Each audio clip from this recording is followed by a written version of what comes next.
Sinjuri, natikom lejla tajba nilqakom mal 2505 illum maħniex fl-istudio ma ninsabu fil-pjazza ta' Ħażebbuġ u nieħu l-opportunità nibda billi nirringrazzja l-iskola ta' Ħażebbuġ illi oġobhom jinaqdu magħna fil-pjazza għal 2505 Mana diversi segretari parlamentari, ministri u kif ukoll kandidati għall-elezzjonijiet tal-Parlament Ewropew, kif ukoll il-kandidati fuq il-Kunsill li se jkunu qegħdin joħorġu f'isem il-Partit Laburista fuq il-Kunsill ta' Ħażebbuġ, però nieħu l-opportunità wkoll u nirringrazzja lill Prim Ministru li jinsab magħna lejla, Dr. Joseph Muscat.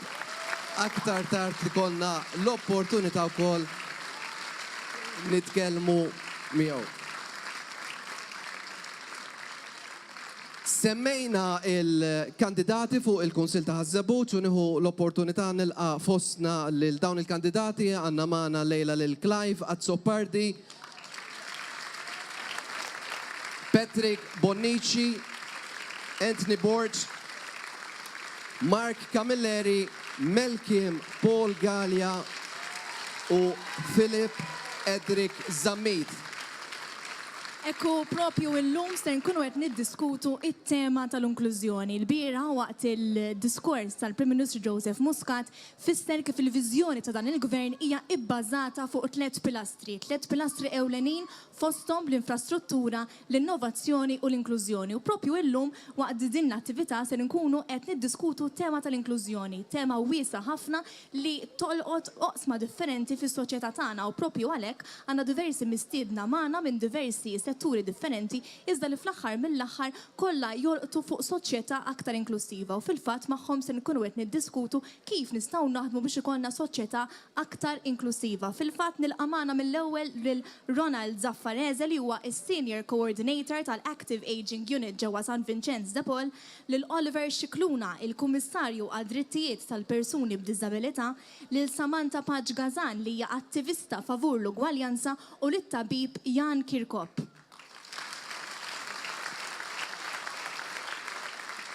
Naddim l-ewwel għall-ewwel mistoqsija tiegħi lil Ronald. Ronald, dan il-gvern ħoloq diversi miżuri sabiex iħeġġeġ lill-anzjani u ftit tal-jiem ilu ġie inawgurat l-ewwel ċentru ta' matul il-jum għall-anzjani b'dipendenzja għolja ġewwa San Vincenz de Paul. Għaliex kienet importanti li tinfetaħ din il-faċilità u x'servizzi qed toffri? Iva, nsellimlek Prim Ministru li kulħadd. Għal-min mux mitħla ma' San Vincenz de Paul sa' issa, nixtieq ninformakom li San Vincenz jilqa il-fuq 11,000 anzjan u anzjana. Għal-kem kull-jum tingħatalhom il-kura medika fuq bażi professjonali, importanti wkoll li l-anzjan inżommuhom attivi u numlulhom il-ġurnata tagħhom. Għal dan hemm tim apposta magħmul professjonali wkoll jissejjaħ l-Active Aging Unit u nagħmluhom ħafna attivitajiet tul is-sena kollha. Jekk nibda biex insemmi naqra attivitajiet minn daw, ġifieri, San Vincenz għandna teatru wkoll fejn fih norganizzaw ħafna attivitajiet bħal parties. Fl-istaġun tax-xitwa nagħmluhom ħafna qbajna nżommu dik it-tradizzjoni ta' tokis, jiġifieri isu darba kull nhar ta' Sibt norhom tokis anke uħud minnhom jażluhom l-anzjani stess. Noħduhom ukoll meta jkun mezzu tempu mbagħad ir-rabat il-busket biex jassoċjaw ruħhom ukoll man-nies hemmhekk u nagħmluhom fosthom attivitajiet bl-ikel u tombla u intom ir-rigali eċetera. U mbagħad lejn is-sajf nerġgħu nibdew nagħmluhom iktar barbecues fost il-ġimgħa, noħduhom ukoll fejn il-baħar bir-żebbuġa u itilajn u ħafna affarijiet oħra. Tajjeb ngħidu wkoll illum San Vincenz għandna kalendarju ħanejtek tal-festi. Dak li fil-lokalitajiet jiċċelebraw bħala festi niċċelebraw ukoll San Vincenz, niċċelebraw bħal il-festi ta' San Giuseppe, San Bert, San Vincenz innifsu. Tista' timmaġina f'San Vincenz aħna għandna l-festa tagħna bħal kull lokal li hija l-Qalb ta' Ġesu, niċċelebrawha fuq 3 ijiem. Letteralment jiġifieri bħalma jiċċelebraw fil-lokalità nġibulhom il-banda, nġibulhom l-entertainment bil-mejda tal-qubbajt, bl-imqaret. Jiġifieri tkun letteralment festa bħal tal kull lokal. Barra dawn l-attivitajiet kollha wkoll niġu mistiedna fix-xahrej tas-sajf. Minn kull lokal fejn hawn il-festi Malta Għawdex. Hemmhekk niġu mistiedna biex naħduhom għall-quddiesa tal-anzjani u preferibilment nieħdu dawk l-anzjani li jkunu mill-istess lokal li niġu mistiedna biex hemmhekk jiltaqgħu ma' qrabathom u maħbib antiki wkoll. Ukoll għandna attivitajiet fejn aħna mmorru għandhom dawk li ma jkunux jistgħu jiġu għandna u magħna aħna mmorru għandhom fejn nagħmlu activities bħala bedside nursing tkun ħafna one-to-one din jiġifieri u hija ħafna healthy. Asfortunatament f'San Vincenz hemm anzjani li jom m'għandux min jiġi jarahom jew kellha ma jiġux jarahom. Allura hemmhekk nimlulhom il-ħin aħna wkoll. Issa, riċenti infetaħ ġie inawgurat is-Silver Hub. U data minn isemmi ġie inawgurat b'differenza huwa speċi ta' day center b'differenza għaliex b'differenza. Da ma ġiex pjanat f'xarej kollox, dan inna naħdmu fuq snin, ħadna ħafna pariri, għamilna ħafna riċerka, anka xħabs, anka barra minn Malta joffru. U l-iktar ħaġa interessanti li ġbarna riċerka mant l-istess anzjani fej staqsejnijom xiridu jagħmlu f'dan is-Silver Hub. Għamilna dan aħna biex nkunu l-aqwa fost l-aħjar. Fil-fasna d-żerdanejt li naħseb ix-xorta tiegħu għall-unika wieħed f'Malta. Dan il-lum il-ġurnata mammar bil-computers, big screen għal ħafna attivitajiet bil-Malti.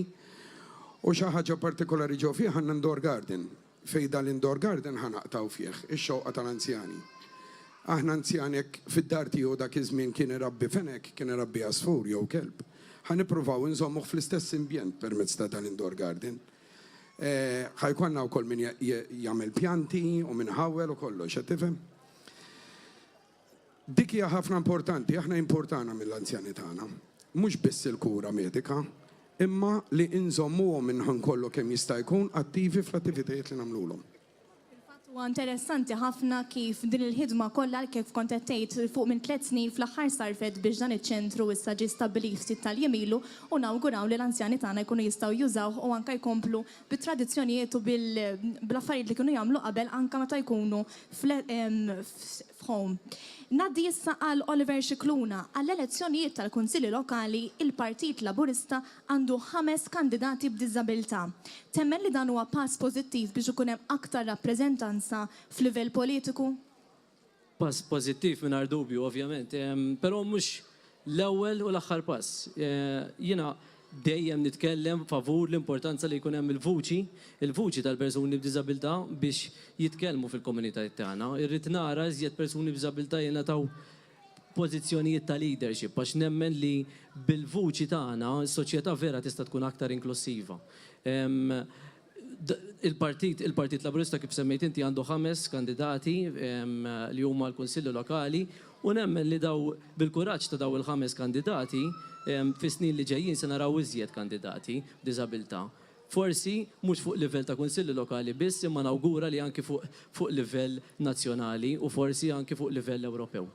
Jiena dan l-awgurju ma ntieħx biss il-kandidati tal-Partit Laburista ġifieri, l-awgurju tiegħi ntieħ il-kandidati b'diżabilità ta' kull partit.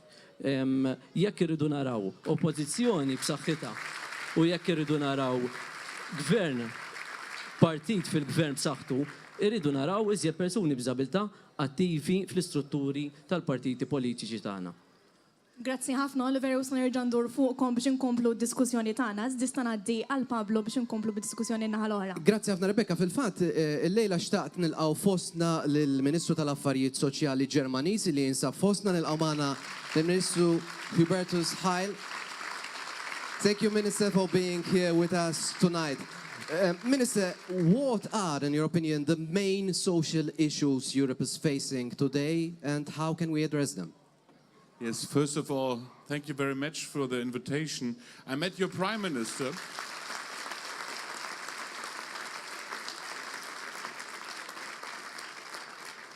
It's a great honor for me to be here. And I met your Prime Minister, Joseph Muscat, today.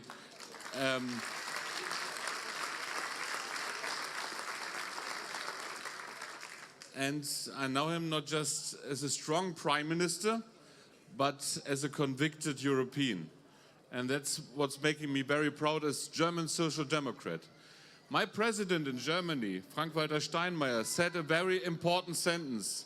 He said, there are 2 kinds of countries in Europe, small countries and countries who are even small in the world. And so Germany is a small country in the world.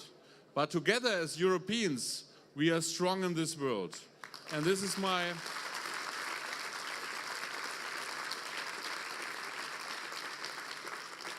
And it's tremendous what you built personally with your party, the Laborista, in the last years here in Malta, with a tremendous growth, with new work, with decent work, and for an inclusive society. This is what you do in your country.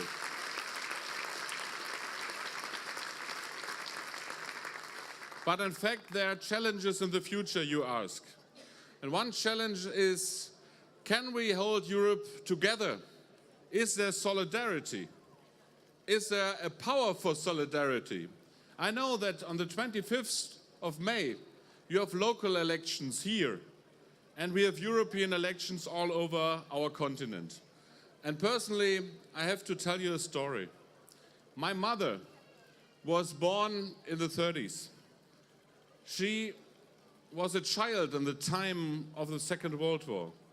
And now your country, Malta, suffered by the Second World War with the criminal crimes of Nazi Germany in that time. I was born in 1972. I think you have been born in 74. You are a young politician. I'm an old politician. But together, we grow up in times of peace. Europe, the united Europe, is the answer of war. It's a project of peace. And social democrats in Europe are fighting for peace and against nationalism.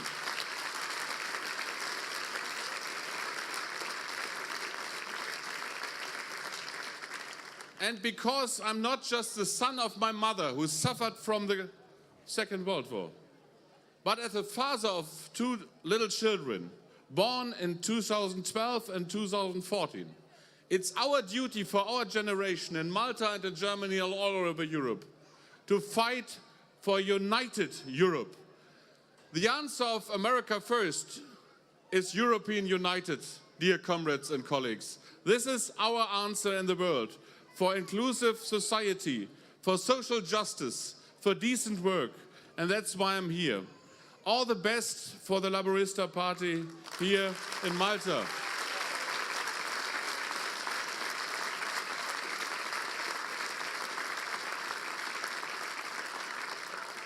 As a Minister of Labour and Social Security, I'm very happy that you are fighting for inclusive society, especially for people with disease and which are suffering and have the same dignity as every citizen in your country. You can be very proud if what you've done. And profits are not worse in your own country, I know. That's why I'm here and saying you have a strong leader with Joseph. You are a proud party.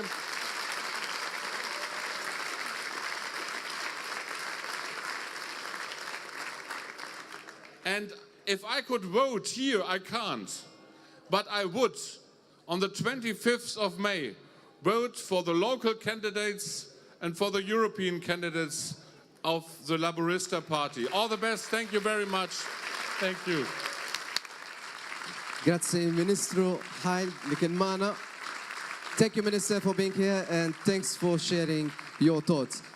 Prim Ministru, xtaqt insaqsik propju għalli ftit tal-ħinilu ġimnidi il-manifest għal-kampanja għal-kandidati tal-elezzjoni tal-Parlament Ewropew. X'inhu huwa dan il-manifest? X'inhu huma l-miri prinċipali tiegħu?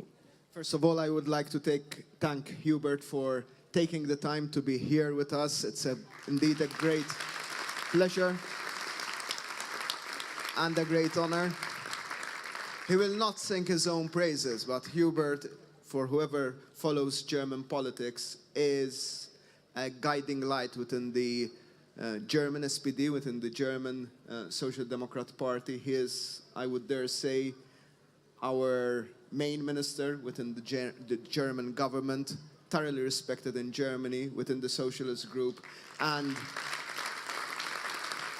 across Europe. So the fact that he took time off his very heavy schedule to come not only here in Malta to discuss with us And we discussed today how the German presidency of the European Union will be in the next year, the second part of next year.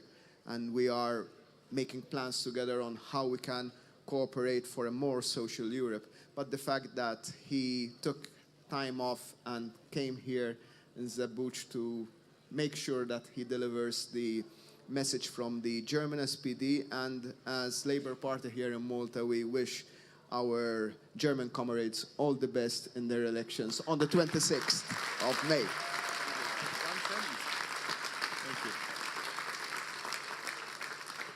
So thank you very much, Joseph. I just want to say I learned something today. Malta is in my heart too now, and Europe is. Thank you very much. All the best.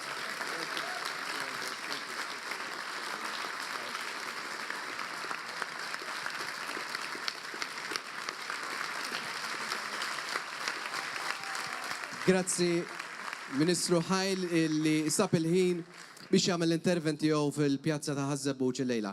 Prim Ministru, lura għal dak li konna qegħdin nitkellmu, ġifieri ftit tal-ħin ilu wara li rajna manifest għal kull kunsill lokali, manifest issa għall elezzjonijiet tal-Parlament Ewropew. Għaliex dan il-manifest u l-miri li qegħdin nħarsu lejhom? Mela, għandna manifest ċar b'tema waħda u soda Malta f'qalbna, baxa prioritajiet li joddu għal pajjiżna, li joddu għall Ewropa u li fl-aħħar mill-aħħar joddu għan nies. Għax dak huwa importanti. Jien ma naqbilx ma' min jgħid li dawn huma elezzjonijiet tal-Ewropa ta' jissu xi ħaġa mill-bot. Dan huma elezzjonijiet li affettwawna fil-viċin ħafna.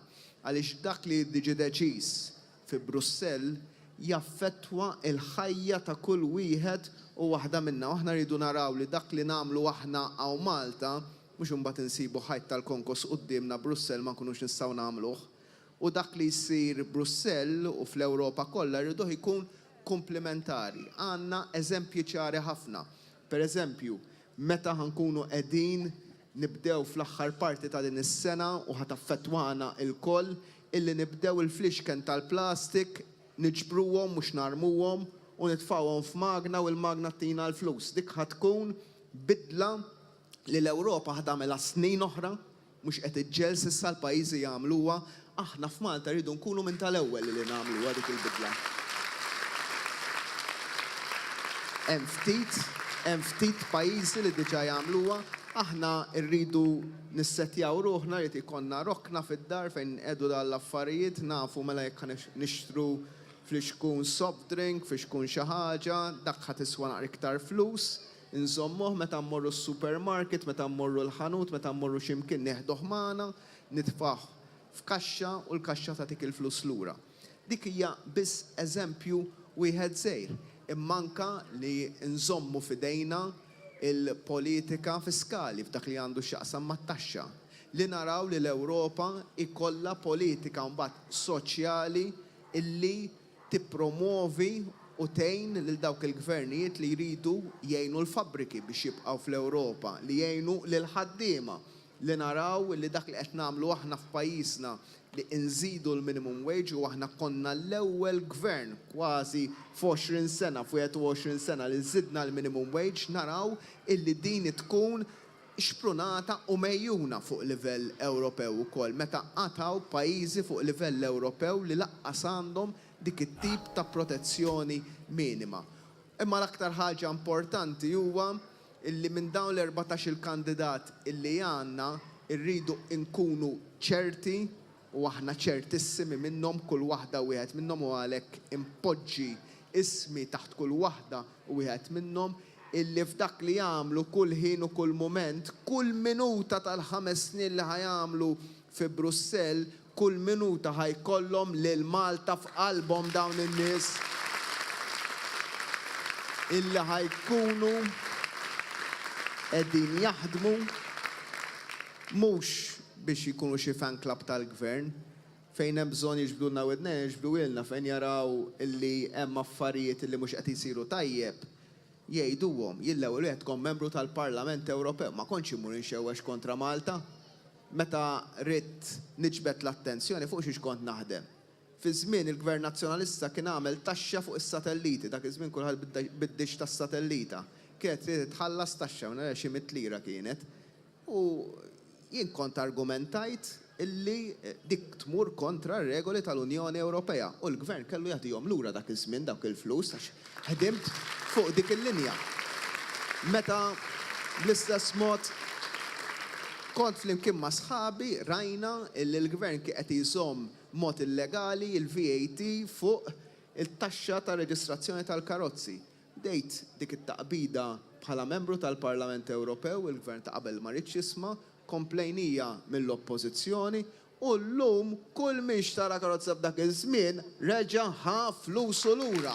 Dak huwa il-mod ta' kif għandu jaħdem membru tal-Parlament Ewropew fil-fema tiegħi li nkunu dejjem hemmhekk iva biss niskrutinizzaw imma mbagħad mhux nippruvaw nilagħbu l-lob partiġjan u jien ngħid għalhekk ma nibżgħux mill-ġudizzju tal-poplu, għalhekk fil-25 ta' Mejju li ġej irridu li l-poplu jagħti ġudizzju fuqna u jien l-ewwel wieħed ma niddejjaq xejn minn dak il-ġudizzju. U llum qed nitkellmu fuq l-inklużjoni. Naħseb li għandna esponenti fostna illi huma xhieda ħajja tax-xogħol li qed issir. Għandna fil-fema tiegħi għażla importanti ħafna. Illum ħriġna messaġġ fit-toroq Maltin u għawċ li forsi taraw il-lejla u fil-jiem li ġejjin. Aħna noħolqu x-xogħol u mhux niżraw il-firda. Dak huwa l-essenza tal-prinċipji ta' dan il-moviment. Il-fatt illi aħna rridu noħolqu l-ġid, bil-ġid igawdi kulħadd u l-ġid iġib aktar ġid. Li noħolqu imbeżżaw bil-barranin, li noqogħdu mbeżżaw minn forsi huwa kulur tal-ġilda differenti minna, li noqogħdu mbeżżaw id-beżżieħ in-nies il-firda ma jridux għaliex aħna mhux poplu li ngħixu bil-firda, aħna ksibna r-riżultati meta konna maqudin bħala poplu. Jien illum kelli id-dibattitu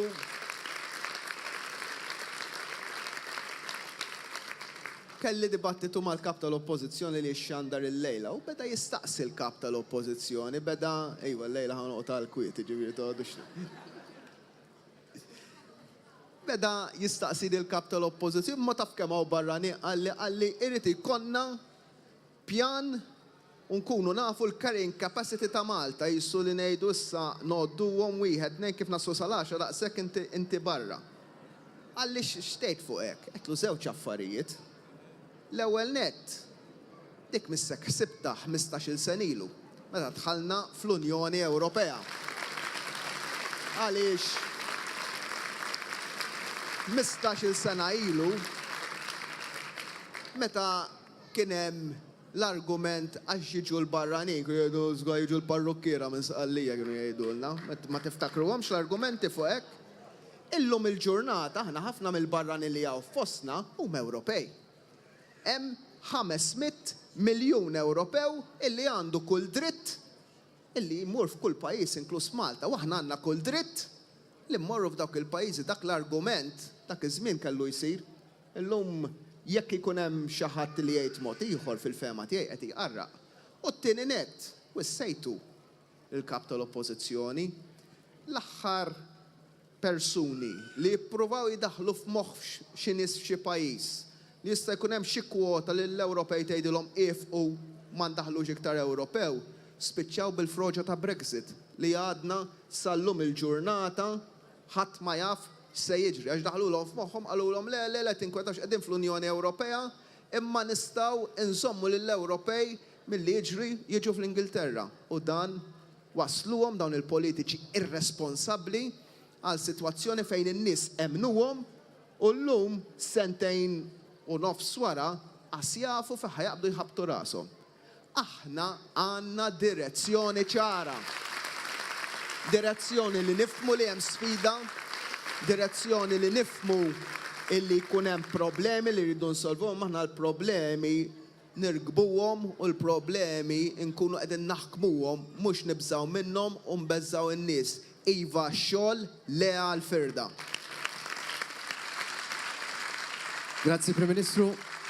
Nerġaw tkunu mal-Prim Ministru ma naftit ieħor, però xtaqt li Rebecca sa twassal aktar mistoqsijiet li għandna mal-panels dwar il-tema tal-lum, l-inklużjoni. Ekku, ndur issa fuq Samantha li attivista favur l-ugwaljanza. U propju l-ugwaljanza hija prinċipju li jemmen fih dan il-moviment. U fl-aħħar għandna gvern li tassew jemmen f'din il-priorità u qiegħda fuq net tal-aġenda tiegħu. U l-Prim Ministru kemm darba jsemmiha fid-diskorsi tiegħu. Kemm inti sodisfatta bir-riformi li qed jiġu proposti? Ħafna. Bla dubju, l-ugwaljanza huwa prinċipju. L-ewwel qabel kollox, jiġifieri jekk inti temmen fl-ugwaljanza, tieħu azzjoni u tagħmel diversi miżuri ta' xejn nitkellmu fuq l-ugwaljanza u nitkellmu fl-arja. Huwa prinċipju li naħseb li bħala partit, dan il-partit dejjem kien fiċ-ċentru tal-politika tiegħu. Rajna ħafna miżuri, ħanibda bil-vot 16. Il-vot 16 forsi għal ħafna jgħidu qed nagħtu iż-żgħażagħ iċ-ċans jivvotaw. Għalija huwa messaġġ ta' ugwaljanza, messaġġ fejn żgħażagħ ta' 16-17 sena qegħdin ikollhom l-opportunità li jsemmaw leħinhom ukoll, li jiddeċiedu daqs persuni oħrajn. Insemmu pereżempju iż-żwieġ bejn koppji tal-istess sess. Żgur illi din ir-riforma tħalli impatt kbir fuq il-ħajja ta' dawn il-persuni, il-ħajja tagħhom u l-familjari tagħhom ukoll. Għaliex fl-aħħar mill-aħħar ħadd ma jrid jara li l-ebda persuna li jħobbu dbati u li ma tistax tilħaq dak li tixtieq tagħmel. Oliver diġà tkellem fuq is-settur tad-diżabilità u għandna Ron ukoll li tkellem fuq l-anzjani. Huma eżempju l-anzjanità attiva hija eżempju ċara ta' kif bħala gvern dawn il-miżuri kollha li qegħdin jittieħdu qegħdin iwasslu biex anke l-anzjani jkunu inklużi kemm fis-soċjetà u fil-komunitajiet li qed jgħixu huma, imma anke permezz ta' inizjattivi li jsiru fid-djar residenzjali fejn ħafna mid-drabi f'dawn is-sitwazzjonijiet anke anzjani jħossuhom weħidhom u f'solitudni. Hemm ħafna xi jsir iktar bla dubju, imma naħseb u nemmen illi qegħdin fid-direzzjoni tajba ħafna ta' dan il-partit. Grazzi Samantha, u fil-fatt issa ser ngħaddi għat-tabib Jan Kirkop. Inti bħala tabib ċertament iltaqa' ma' diversi persuni li jiġu minn kull oqsma differenti tas-soċjetà. U għal ħafna snin f'pajjiżna iffukajna fuq il-kura tas-saħħa u trattajna l-persuni meta jkunu diġà morda. Kemm hi importanti strateġija ta' prevenzjoni aktar milli kura u kemm hu importanti li kulħadd ikollu aċċess għas-servizz tas-saħħa biex tassew ikollna soċjetà inklusiva. Mela, grazzi l-ewwel net. L-iktar ħaġa importanti hija l-aspett li s-saħħa hija b'xejn u li tibqa' b'xejn. Għax dik hija l-iktar barrier li jaf iżomm wieħed milli jaċċessa s-servizzi tas-saħħa. Għandna servizz tas-saħħa hawn Malta ta' min niftaħru bih. Minn dejjem kien tajjeb, però dejjem naraw l-ilvanzi sena wara l-oħra. Ovvjament fadal xisir, kieku il-politiċi mhumiex qegħdin hawn, però qed isiru ħafna affarijiet biex nameljoraw dan is-servizz tas-saħħa. Semmejt il-prevenzjoni, pereżempju, hemm is-servizz li joffri l-gvern ta' screening. Ġa kien isir screening ta' kanċer tas-sider, kanċer tal-musrana, però llum il-ġurnata għandna l-screening anka tas-cervical cancer, għandna dawk li ngħidulhom fast track referral systems fejn it-tabib ukoll ikun jista' jirreferi pazjent li jkollu sintomi li jkunu suspettużi biex dan jiġi invistat mingħand il-professuri f'qasir żmien u dan ukoll jikkontribwixxi għall-inklusività fl-aħħar mill-aħħar għax mhux biss tajjeb li jkollok servizz li huwa b'xejn, però importanti wkoll li tagħti servizz li huwa b'xejn u f'waqtu. Għax billi jkun b'xejn u tistenna s-snin biex jirak il-professur xorta ħataqa' lura.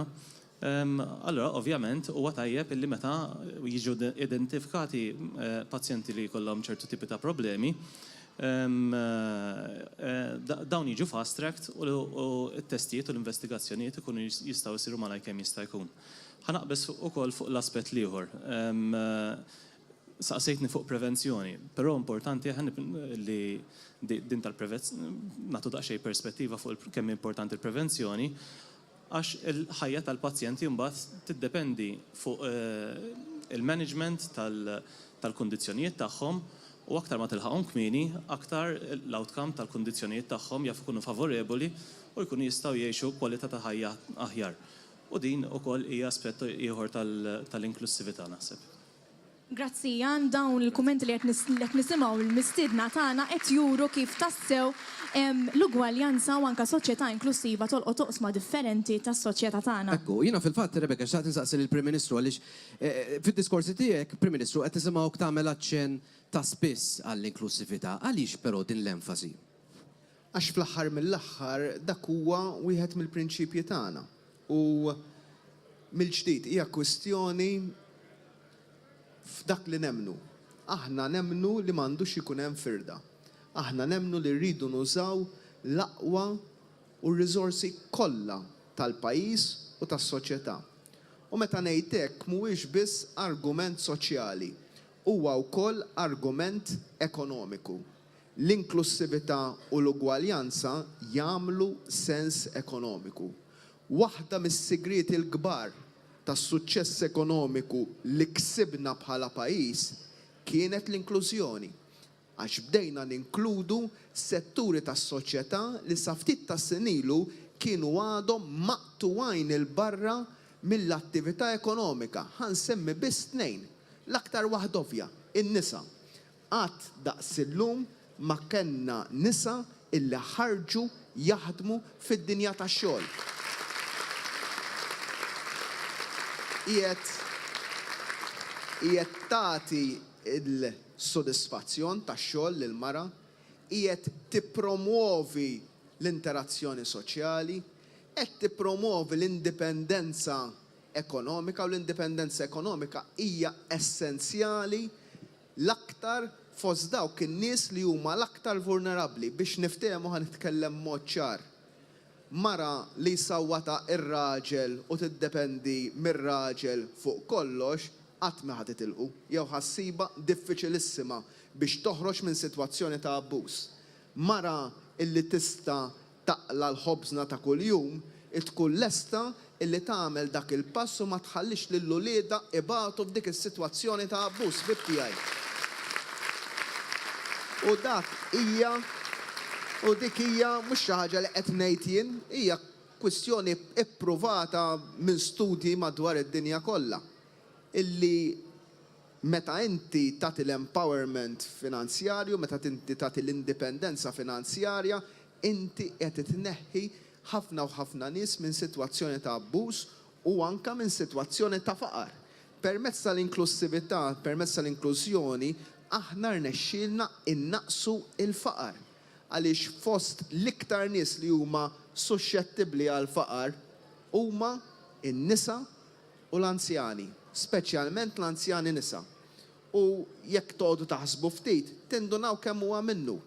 Mara illi tkun għamlet ħajjitha taħdem fid-dar, imutilha ir-raġel ma jkollix biżżejjed biex tibqa' mixja l qudiem. Kemm issiba f'daqqa waħda diffiċli biex timxi l qudiem. U dawn in-nies aħna qegħdin nittargetjaw sabiex ngħinu.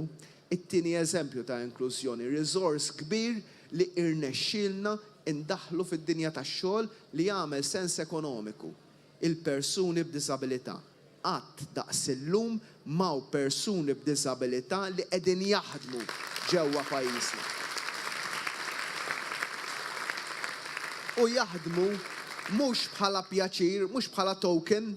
Oliver jista' jgħidilkom, dan mhux tokenism, dan mhux kwestjoni u iwa jkun hemm persuna b'diżabilità. Le, xogħol produttiv, xogħol illi mentalment jiswa ħafna lil dawk il-persuni b'diżabilità li jgħidulek nitkellem ma' ħafna nies li qegħdin f'dis-sitwazzjoni jgħidilhom x'inhi d-differenza l-kbira li saretilkom hija minħabba l-flus.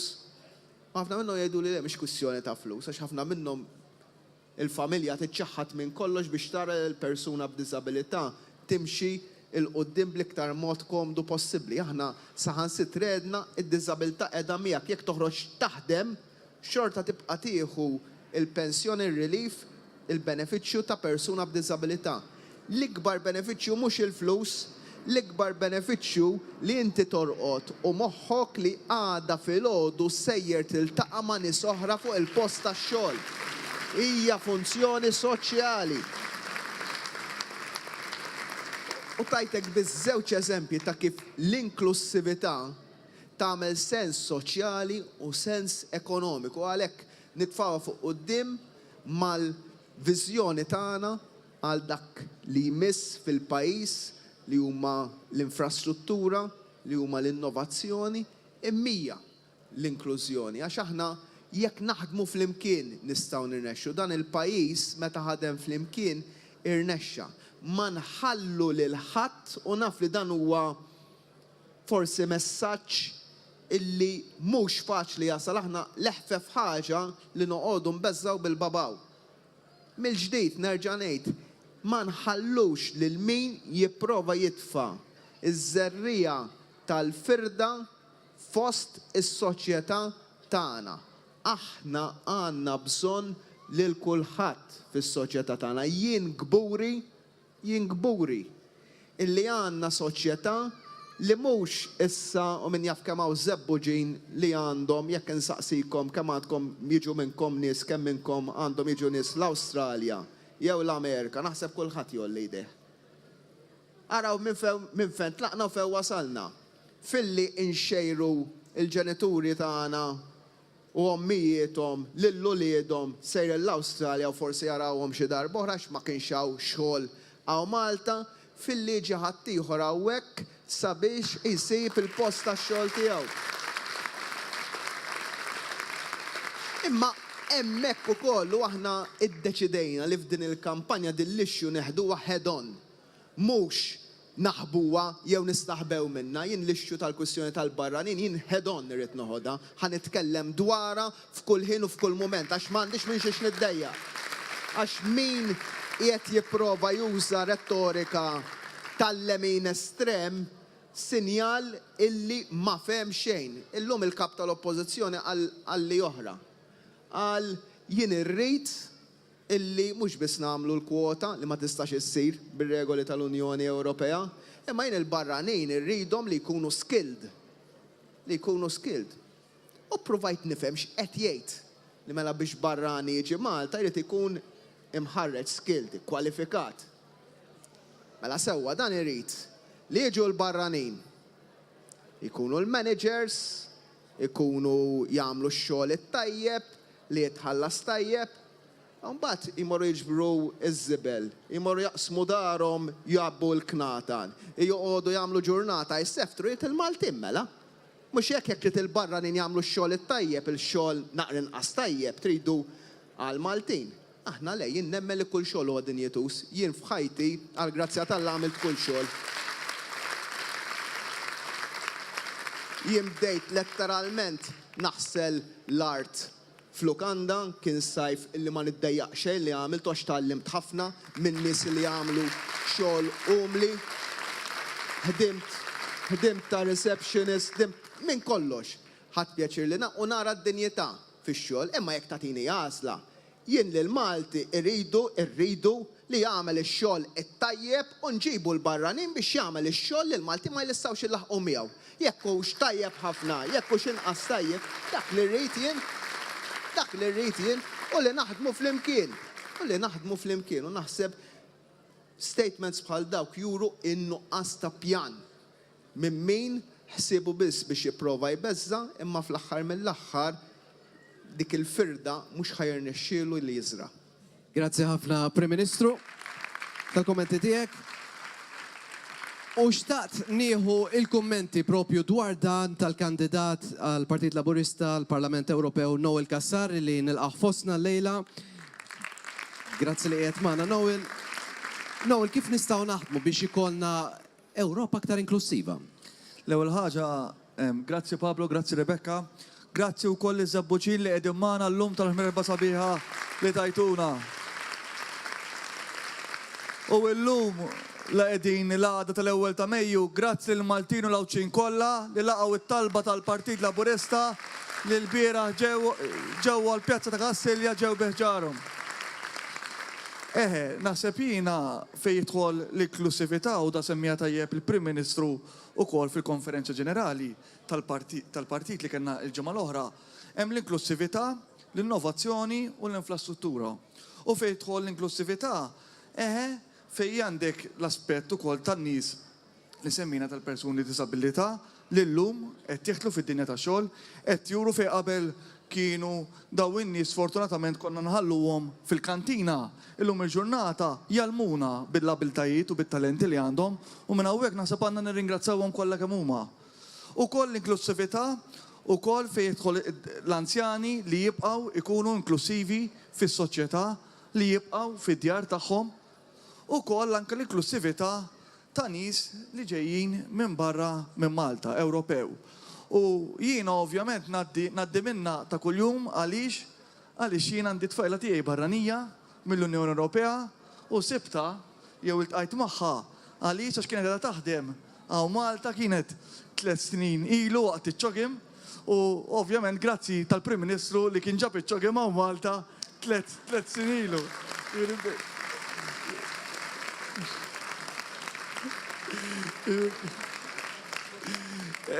Ma niġi l-inklusività huwa tajjeb. U tajjeb kif semma. Għanna bżonn aktar ċogims. U tajjeb ukoll għax l-inklusività meta naraw illum il-ġurnata li l-ekonomija sejra tajba, Pablo. Naraw l-ekonomija li fejn qabel konna nħarsu lejn l-ekonomija ta' deficit. U llum il-ġurnata l-ekonomija b'surplus. Illum il-ġurnata nafu l-irrat qiegħed fl-inqas livell li qatt kellna f'Malta. Allura bil-fors illum, meta inti tiġi l-investiment, spiċċejna f'sitwazzjoni li l-kumpaniji mhux qed isibu Maltin biex jaħdmu. Mhux għax il-Maltin mhumiex lessi, mhumiex preparati, imma kważi llum qegħdin f'sitwazzjoni li llum il-qati qed baxx kważi qegħdin f'sitwazzjoni ta' full employment. Allura bil-fors il-kumpanija Maltin u barranin iridu imorru jfittxu jħabtu il-bibin ta' barra minn Malta. U għaliex għax kif tajjeb, kif semma tajjeb il-Prim Ministru li llum qed inħarsu mhux lejn kwantità, anke l-kumpaniji li ġu Malta, imma lejn kumpaniji ta' kwalità. U naħseb jiena appartu wkoll l-inklusività li tajjeb li semmejtili, qed inħarsu wkoll lejn pajjiż b'infrastruttura moderna, żagħżugħa. Infrastruttura mhux bil-forsi infrastruttura tat-toroq li forsi narawha u qed nieħduha wkoll for granted sfortunatament, imma infrastruttura wkoll kulturali, fis-saħħa, teknoloġika li daw biex qed nagħmlu daw il-proġetti ħbieb. Ma minnihomx għax qomna filgħodu għad nisma' ħanibdew nagħmluhom, imma il-partit u l-Gvern Laburista ipprepara għaliha għax aħna u intom ħdimna biżżejjed matul is-snin biex nibdew illum il-ġurnata minn flok nonfqu ninvestu u nfadlu. Imma wkoll illum qegħdin ftit ġimgħat qabel l-elezzjoni tal-Parlament Ewropew, kif ukoll tal-Kunsill Lokali. U minn hawnhekk ukoll nibda billi awguri li l-kandidati kollha tal-Partit Laburista fil-Kunsill Lokali li hemm bżonn li noħorġu nivvotaw ukoll il-kandidati kollha tal-Kunsilli Lokali. U proset. U fejn jieħdlu l-Parlament, l-elezzjoni tal-Parlament Ewropew, naħseb huwa importanti li nenfasizzaw li meta joħorġu l-ewwel ħaġa li joħorġu n-nies jivvotaw. U hemm bżonn nibqgħu nikkonvinċu u jivvotaw il-kandidati kollha tal-Partit Laburista. Għaliex? Għax illum qegħdin f'sitwazzjoni li hemm bżonn inneħħu dawk in-nies li matul dawn l-aħħar 5 snin għamlu ħsara.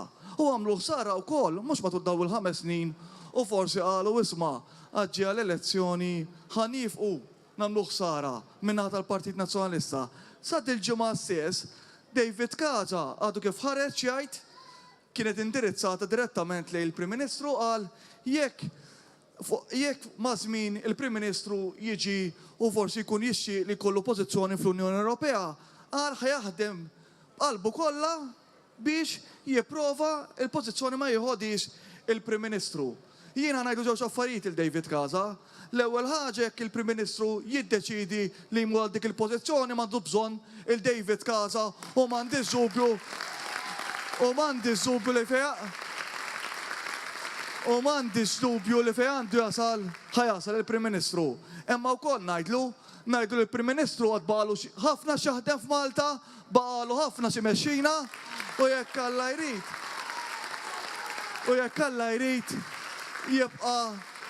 jibqa' jkun il-Prim Ministru. L-aħħar ħaġa jekk timpermettuli kif semma wkoll il-Prim Ministru, illum il-Partit Laburista ħareġ il-manifest tal-elezzjoni tal-Parlament Ewropew. U jekk qalbu fl-ewwel ġewx paġni issibu l-ewwel tema dejjem favur Malta. U nagħmluha mhux konvenjenza politika, nagħmluha għax nemnuha għax aħna dejjem konna u nibqgħu favur Malta dejjem minn żmien il-Prim Ministru Dominic Mintov dejjem ngħidu Malta tiġi l-ewwel u qabel kollox u persważi li l-14 il-kandidat lil min ħanaslu kollha perswas ħankunu konvint li ħankunu favur Malta ħanwaslu l-vuċi tagħkom fl-Ewropa għax dejjem u f'kollox Malta hija f'qalbna. Grazzi ħafna. Grazzi Noel u se ndur issa għal mistiedna tagħna nerġa' ndur lura fuqek Oliver. Parti mill-viżjoni soċjali ta' dan il-gvern kienet l-idea li jinfetħu bosta djar fis-soċjetà Maltija għal persuni b'diżabilità. Din kienet idea li ntlaqat tajjeb ħafna u fil-fatt nixtieq insaqsik ser nieqfu hemm imma x'inhu huma l-passi li jmiss?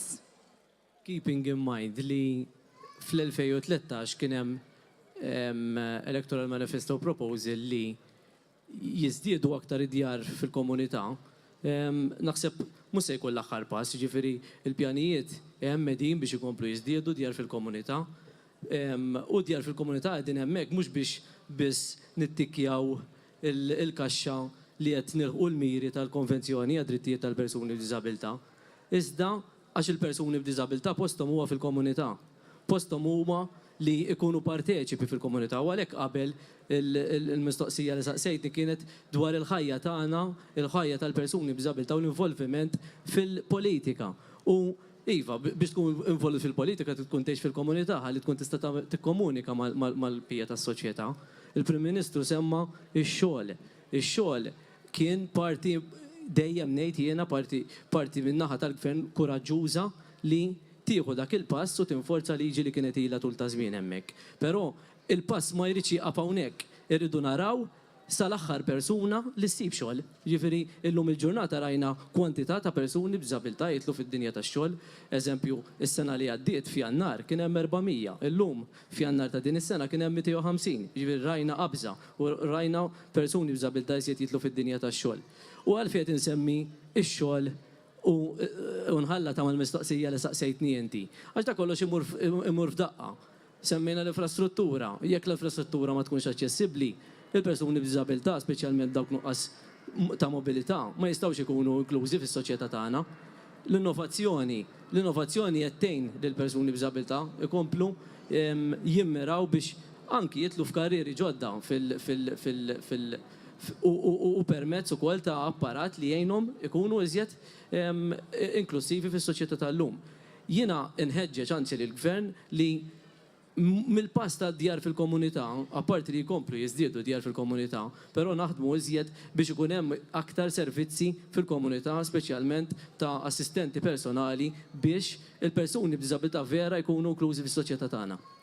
U propju l-punt li semmejt inti il-fatt li l-persuni b'diżabilità jkunu iktar attivi fil-komunità jorbot mal-mistoqsija li jmiss għal Ronald. Hawn domanda kbira għas-servizzi li jagħtu aktar dinjità lill-anzjani u anke jipprovdulhom aktar indipendenza. Kif qed tħares il-qudiem sabiex l-anzjani tagħna jkunu jistgħu jibqgħu involuti fil-komunità?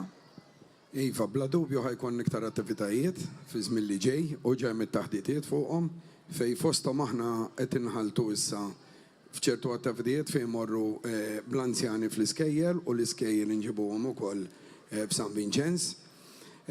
Ħanotorizzaw ukoll it-Teatru ta' San Vincenz fejn hemmhekk ħankunu nistgħu nġibu l-anzjani tal-lokalitajiet biex jibbenefikaw minn dawk l-attivitajiet li jsiru fih ukoll. U looking forward ħafna wkoll biex tasal dik il-ġurnata u ġeddin it-taħdidiet jiġifieri li jiġi inawgurat l-ikbar proġett li qatt sar fis-settur tal-anzjani fejn ħadd inbena blokka ħadd fuq 500 sodda Hemmhekk diġà għandna t-taħdidiet magħhom, ħatkun sfida lina ma ħajkollna fera oħra għall-anzjanità attiva biex bekk ikunu jistgħu jibbenefikaw iktar l-anzjani tagħna. Grazzi ħafna Ronald, magħna wkoll il-Ministru Michael Falzon li nilqgħu fostna illejla. Ministru, inti naturalment responsabbli minn dan il-qasam u f'kabinet li kelkom man-nies ħareġ ċar ħafna kemm dan il-gvern qed jaħdem verament għal soċjetà ġusta. X'tikkummenta dwar dan? Grazzi lilkom li qegħdin hawn tal-merħba tagħkom, żebbuġin u mhumiex grazzi. Tista' tgħid ħafna u tista' twettaq. Aħna gvern illi mwettqu. Li kemm xi ħaġa li tgħin l-inklużjoni, naħseb li huwa il-direzzjoni li jkollu l-gvern biex jinvesti fil-qasam soċjali. Jiena nixtieq infakkar illi 6 snin ilu tlaqna minn pożizzjoni illi kellna deficit ta' $250 biljun, 250 miljun. Sirna nafu ftit ta' żmien ilu illi għat-tielet sena konsekuttiva reġa' kellna surplus u darba surplus kien miflok $250 biljun minn taħt wasalna $250 miljun minn fuq. U għaw min nisaqsi fejn mar is-surplus. U naħseb ta' minna jdulu fejn mar is-surplus. Jekk ma minna xejn, ndrajna fil-qasam soċjali il ninkludu lil kulħadd Pablo. Jekk insem il-qasam ta' tfal, per eżempju, enna il-proċess ta' adozzjonijiet batja ta' €10,000 fejn jidħol fostering, zidna minn 70 għal €100 fil-ġimgħa. Ma ninsewx il-miżuri oħrajn. Ollejna Children's Allowance kien ilha ma tiżdied 11 sena u kien hemm uħud minn nies kienu raw żieda 23 sena. Zidna l-istipendji kien jgħidu li ħanneħħuhom. Tajna t-tieni ċans il min jeħel sena fl-università. Għamilna wkoll miżuri oħra bħal trasport b'xejn. U bekk tinkludihom in-nies. Jiena nista' ngħid li f'dak li huwa faqar irnexxielna naslu għal terz dak li kellna fl-2013. Imma nħu pjaċir li n-nota illi n-numru ta' tfal jew minuri li kellna naqas bin-nofs bħalma naqas ukoll bin-nofs in-numri illi kellna f'dak li għandu x'jaqsam ma' anzjani. Għad-dinja tax-xogħol, tapering of benefits, child care b'xejn. Għamilna l-in-work benefit, erġajna żidnieh l-aħħar sena. Illum għamilna żewġ records taħt il-gvern ta' Joseph Muscat. Għanna rekord tal-iktar nies jaħdmu illa qatt kellu pajjiżna. U għamilna rekord ieħor li għandna l-inqas numru ta' nies qiegħda. Dawk huma r-records, hemmhekk imur is-surplus. Fuq il-pensjonanti u fuq l-anzjani naħseb jiena l-ewwel bil-bord li tellaw in-nazzjonalisti kienu wieħed li juri jitkellem fuq il-pensjonijiet. U kien hemm raġel illi qed jgħattu wiċċu. U bir-raġun, għax anku staħa jikkritika lil dan il-gvern fejn jidħlu l-pensjonijiet. Anku staħa. Jiġifieri, il-messaġġ laqqas intulu aħna, tagħulhom hu stess, staħa juri wiċċu u ma ttieħx tort. Imma ċajta parti. Zidna l-pensjonijiet darba, 2, 3, 4 darbiet. F'kwarta seklu, in-nazzjonalisti ma żiduhomx ċenteżmu wieħed. ċenteżmu wieħed. Għamilna ceiling fej sa' €13,400 fuq il-pensjoni, anzjani ma jħallsux ċenteżmu taxxa. Il-qatna l-eluf hemmhekk. Għamilna wkoll fej jidħol l-anzjani il-faċilitajiet li qed nagħtu fil-komunità semma Ronald, l-investiment San Vincenz de Paul u oħrajn. Mbagħad għaw ħabib ta' Oliver u semma wkoll fuq id-disabilità u semmew nixtieq insemmi 3-4 proġetti oħra. Għawentni għaġuż deċelis ħdejja, ma nistax ma nsemmihomx għax nispiċċa ħażin miegħu. Erġajna u ħanibdew mill-ġdid iċ-ċentru Vajrita, investiment ta' il-fuq minn €3 miljun. Zidna l-allowances kollha tad-disabilità. Illum wasalna biex inwettqu kal-Vajrit il-weda li għamilna u aħna dak li nwettquh illi min għandu disabilità. Illi hija tali illi ma tħallix li joħroġ jaħdem, il dik il-persuna se nkunu qed nagħtuh il-minimum wage netta. Dak huwa mod ieħor kif tinkludi tinkludi n-nies. U soċjetà ġusta u għedna xarti djar għamilna 12, għanna miżura li għamilnija għal-leġislatura ħanaslu biex nal-uwa issa u għamilna ħafna u ħafna affarijiet u għessajna l-Bartel Index biex iktar nies b'disabilità jikkwalifikaw għal ċertu benefiċċji u tant affarijiet. Jena naħseb illi titbissem bil-fors, għax meta mbagħad tisma' tan-naħa l-oħra illi għamlu kwarta seklu u x'għamlu ta' barra minna għas-settur tal-disabilità. Għall-anzjani xejn, bla dubju li xejn, għax 25 sena għas kellhom diċenza jollu pensjoni. U naħseb dik il-qasam soċjali jwassal għall-inklużjoni, imur ftit lura u nfakkarkom flajta tagħna 6 snin ilu ta' Malta tagħna l-koll u grazzi lill-Prim Ministru u l-impenn soċjali li għandna bħala gvern verament għandna Malta tagħna l-koll. Jgħan nixtieq tal-aħħar naqsam ħsib tal-aħħar magħkom id-dinja kif tafu hija dejjem tittamel l-għażliet fiha. Filgħodu jdoq l-iżviljerin. X'tagħmel? Titfilu torqod jew tqum mbagħad titfilu. U fil-25 ta' Mejju għandna żewġ għażliet u mbagħad insemmi għażla fl-aħħar.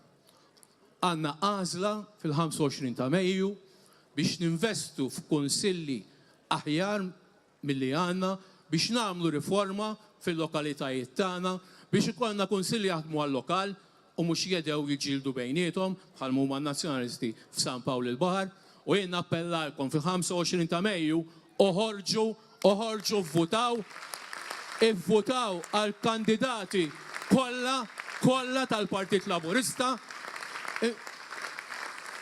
Mill-esperjenza ngħidilkom il-kunsill lokali kull vot jott u jrid jibqa' jintiret. U mbagħad għandna tal-Parlament Ewropew m'hemmx tara għażla ċara. Dawk li għandhom Malta f'qalbhom jew dawk li Malta jħobbuha biss jekk ikunu fil-poter u qed jiggvernawha. Ukoll nappellalkom biex 25 ta' Mejju toħorġu tivvutaw mhux biss għall-kunsilli mal-kandidati kollha li qegħdin hawn preżenti tagħna għall-Parlament Ewropew biex verament inħarsu l-qoddim u mod qatt ma nħarsu lura. U l-aħħar għażla hija għażla faċli jiena nagħmilha bajnejja magħluqa u jiena konvint hemmhekk li kulħadd se jagħmel l-istess għażla illi jien fil-passat, fil-preżent u fil-futur ma nagħżilx lil Delija imma nagħżel lill-Prim Ministru Joseph Muscat. U dik hija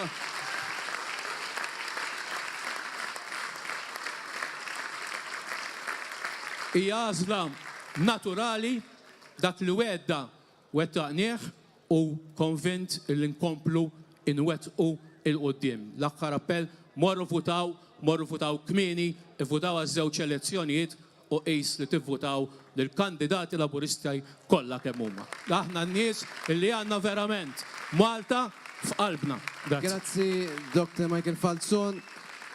Qed noqorbu lejn it-tmiem u allura jkun xira illi nikkonkludu bil-kelmtejn tal-Prim Ministru Dr. Joseph Muscat. Grazzi. L-ewwel net la qegħdin hawnhekk ħażebux l-ewwel marret nagħmel u nirringrazzja lil Sera u lit-tim kollu ta' konsilliera li kellha għax-xogħol tajjeb ħafna li għamlet din il-leġislatura. Nawgura minn qalbi lit-tim b'saħħtu ħafna ta' kandidati illi għandna hawnhekk ma kif qal Michael jekk hawn bniedem jifhem fl-elezzjonijiet u fil-voti huwa Michael Falzon, ġifieri u għandek mustaċċuna kif qalilkom. Huwa kruċjali illi meta toħorġu tivvutaw fl-elezzjonijiet tal-Kunsilli Lokali u tal-Parlament Ewropew ma posta hekk bħal ħażebbuġ aktar kruċjali il-vot tal-Kunsill fuq il-naħa tal-Partit Laburista imleħ kollu kemmu jekk joġobkom. Kollu kemmu il-kandidati kollha. Araw intom il-mintatu l-wan, nittu dak araw intom. Imma importanti illi jintiret kollu kemmu. Għalix noqogħdu nisimgħu bħalissa imma qabel ma ngħidx noqogħdu nisimgħu. Li rrid nassigura li żebbuġin huwa wkoll li l-Kunsill il-ġdid ħajku qed jkompli fuq ix-xogħol tajjeb ħafna li jagħmlu l-Kunsilli ta' qablu. Fuq ix-xogħol tajjeb ħafna li jagħmel dan il-Kunsill ħajkolkom manifest li ħajkun qed jasal fid-djarkom fejn matul ix-xhur li għaddew rajna x'inhuma il-prijoritajiet għaż-Żebbuġin. Ħankunu qegħdin nibdew ix-xogħol fuq ċentru ċiviku ġdid. Ħanaraw illi kemm jista' jkun naraw illi jkun hemm pavimentar u ġdid madwar il-bib ta' Deroan li noħolqu aktar spazji rekreattivi fil-lokalità.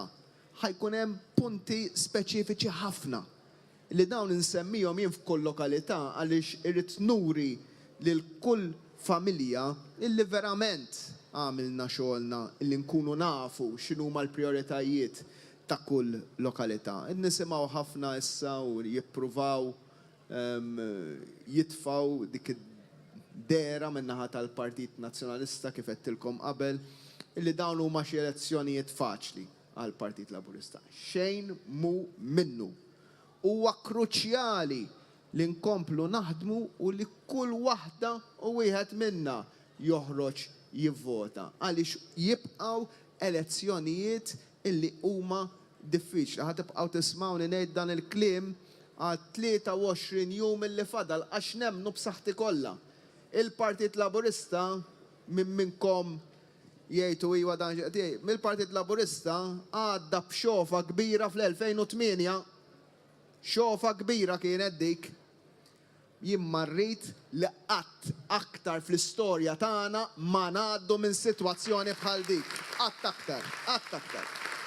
U għalhekk irridu naħdmu, u għalhekk irridu inkomplu nikkonvinċu, u għalhekk irridu naraw illi kull vot illi jgħod tal-Partit Laburista jkun qiegħed joħroġ jivvota. Jkun hemm min jgħidlek isma' ma noħroġx nivvota ħalli tagħmel x'tagħmel fl-aħħar mill-aħħar jekk mhux ħajamel l-affarijiet dan il-gvern, mhux ħajamilhom il-Partit Nazzjonalista. Il-Partit Nazzjonalista kif qal tajjeb Michael, f'25 sena mela sewwa.